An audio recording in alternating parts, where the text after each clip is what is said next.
कलयुग केवल नाम आधारा, कलयुग केवल नाम आधारा।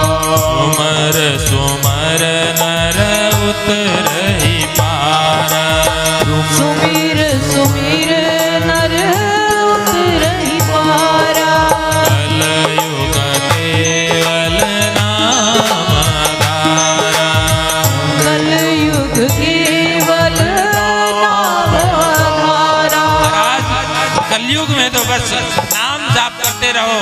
आप किसी भी अवस्था में, चाहे आप नहाओ चाहे बिना नहाए, चाहे आप बीमार हो चाहे सो करके चाहे बैठ करके, हर स्थिति में आप नाम जाप कर सकते हैं। आप केवल नाम जाप कर कीजिए, परमात्मा की कृपा बहुत जल्दी हो जाएगी। बोलो कृष्ण कन्हैया लाल की जय हो। तो ये गुण बड़ा ही पसंद आ गया परीक्षित जी को, और कहा कि 4 स्थान दे दिया। द्यूतम पानम स्त्रय सोना यत्र धर्मश्चतुर्विदः। द्यूतम, जहां जुआ खेला जाता हो तो वहां कलयुग का वास होगा।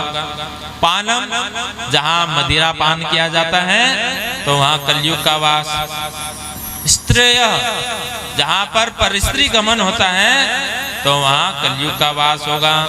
सोना, जहां पर हिंसा की जाती है, जीव हत्या की जाती है, तो वहां पर कलयुग का वास होगा।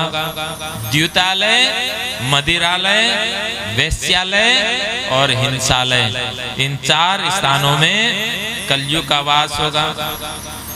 कलयुग गिड़गिड़ाया, कहने लगा महाराज आपको हमारा एक गुण पसंद आया था, तो एक तो अच्छी जगह दे दो। तो बोलो कहाँ रहना है तुम्हें, एक अच्छी जगह तुम अपने अनुसार मांग लो। बोला महाराज मुझे कंचन बहुत प्रिय है, सोना बहुत अच्छा लगता है, तो आप सोने में मेरा वास दे दीजिए। महाराज परीक्षित प्रसन्न थे कि कलौ दोषो निधे राजन अस्ति है को महान गुण, भक्ति नादेव कृष्ण से मुक्ति संगम परम ब्रजेत। कि कलयुग में यदि गोविंद का, केशव का कीर्तन करने से, श्री कृष्ण का कीर्तन करने से, महामंत्र का जाप कीर्तन करने से भगवान यदि जल्दी प्रसन्न होते हैं तो इससे अच्छा बड़ा गुण तो कुछ हो ही नहीं सकता। तो जा तथास्तु तेरा कंचन में ही वास हो। और आज परीक्षित महाराज स्वर्ण मुकुट पहने हुए थे, जरासंध वाला मुकुट जो भीमसेन लेकर के आए थे जरासंध को मार करके, तो उस स्वर्ण में परीक्षित का वास हो गया। अब परीक्षित सवार हो गया, कलयुग सवार हो गया परीक्षित के ऊपर। अब इधर देखो, एक तरफ तो भगवान कहते हैं धातु नामस्मि कंचनम, अब धातुओं में कंचन मैं हूँ, सोना मैं हूँ, और इधर कलयुग का भी वास बता रहे हैं। या तो कलयुग का वास हो सकता है या भगवान का वास हो सकता है। किसका वास हो? तो वेद व्यास जी कहते हैं कि देखो जो अन्याय पूर्वक छीन करके झपट करके जो स्वर्ण यानी धन एकत्र किया जाता है तो उसमें कलयुग का वास होगा। और जो धर्म पूर्वक जो धन को कमाया होगा, जो स्वर्ण लाए होंगे, तो उसमें भगवान का वास होगा। बोलो कृष्ण कन्हैया लाल की जय, सद्गुरु महाराज की जय। तुम ही निवेदित भोजन करहे, तुम ही निवेदित भोजन करहे, प्रभु प्रसाद पट भूषण धरहे, प्रभु प्रसाद पट भूषण धरहे। देखिए आप कुछ भी लेकर के आए तो सबसे पहले प्रभु को अर्पण करें। तुम ही निवेदित भोजन करहे। भोजन बनाते समय भी अनेकों दोष हो जाते हैं, अनेकों पाप हो जाते हैं, लेकिन हम प्रभु को अर्पण करेंगे तो पाप मुक्त हो जाएंगे। इसी प्रकार आभूषण इत्यादि कुछ भी लेकर के आते हैं तो थोड़ा सा छोटा सा हिस्सा भगवान के लिए भी निकालिए, तो वो भूषण आभूषण भी दोष रहित हो जाता है। तो इस प्रकार से वो प्रसाद बन जाता है फिर, और आप प्रसाद को ग्रहण करेंगे तो निर्दोष हो जाएंगे। बोलो कृष्ण कन्हैया लाल की जय हो। अब वही मुकुट धारण करके जिस पर कलयुग का वास था, आज परीक्षित महाराज पहली बार शिकार खेलने के लिए निकले, दिग्भ्रमित हो गए, मार्ग भूल गए अपने राज्य का, प्यास से पीड़ित होकर के एक सम्मिक ऋषि की कुटिया में पहुंच गए और कहा कि महाराज कोई है, प्यास से मेरा कंठ सूखा जा रहा है, मुझे जल पिलाओ। महाराज सम्मिक समाधिस्थ थे, समाधि में बैठे थे।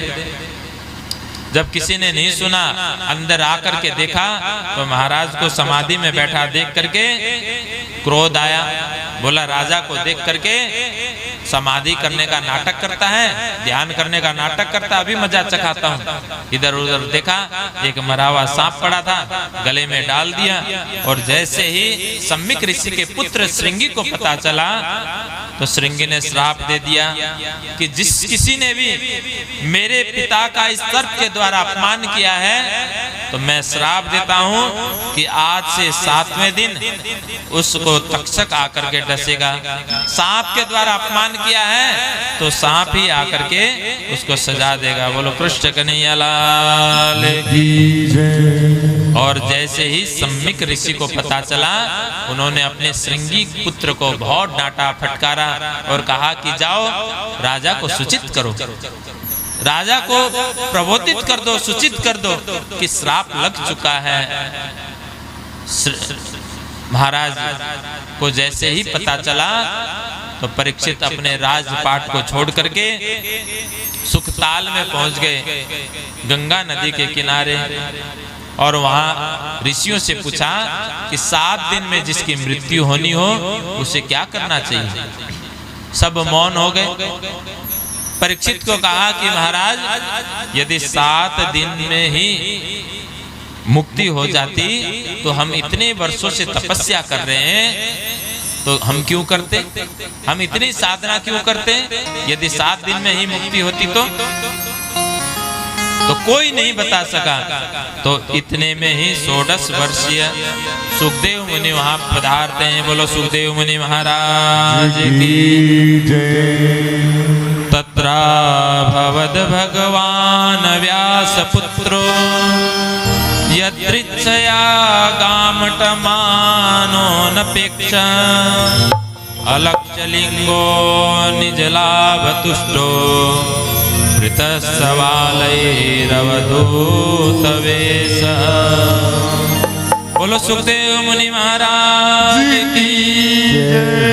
अचानक ऋषि मुनियों के बीच में मानव भक्तों की रक्षा करने के लिए साक्षात भगवान प्रकट हो गए।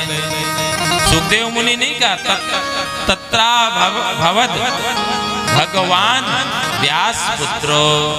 भगवान शब्द का प्रयोग किया गया कि देखो जैसे परीक्षित पर पहले अश्वत्थामा ने ब्रह्मास्त्र चला दिया था तो उसकी रक्षा के लिए भगवान भी सुदर्शन लेकर के दौड़े थे। अब वाग अस्त्र छोड़ा, यानी वाणी के द्वारा श्राप मिला है तो अब वाणी के द्वारा कल्याण करने के लिए ही सुखदेव मुनि प्रकट हुए। सुखदेव मुनि वहां पधारे, सभी ऋषि मुनियों ने खड़े होकर के स्वागत किया और परीक्षित ने ऊंचे आसन पर बिठाया और चंदन वंदन अभिनंदन किया, गुरु पूजन की। तो आइए हम और आप भी गुरु महाराज का पूजन करें।